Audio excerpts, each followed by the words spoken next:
This channel is now affiliated with Wampler Guitar Pedals, run by Brian Wampler. It's an online course that will teach you the do's and don'ts about creating great guitar tone. In this course you'll find out how pedals affect amps differently, and how different guitars and pickups can also affect your guitar tone, while also learning how to use all of these great pedals into your digital modeler and DAW. You can click the affiliate link below and you can get yourselves 25% discount using the code Johnny25.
Hey, what's going on?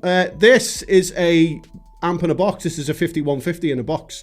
What you've just heard at the beginning is a little bit of a dry run. So what I tend to do is I'll just, dig it out, put it into the Helix, put some effects after it, put a tube screamer in front of it, and we're good to go. If you're going to put one of these in your Helix, the way to do it is you go from the send one of Helix to the input of this, and then return one to the output of this, and then you just fire up your effects loop in the Helix and you're good to go. I did run a noise gate just after it because the boost channel which is on it is quite noisy. So talking to the boost, on the back you've got a pre and a post boost. If it's post, it is a volume boost for solos.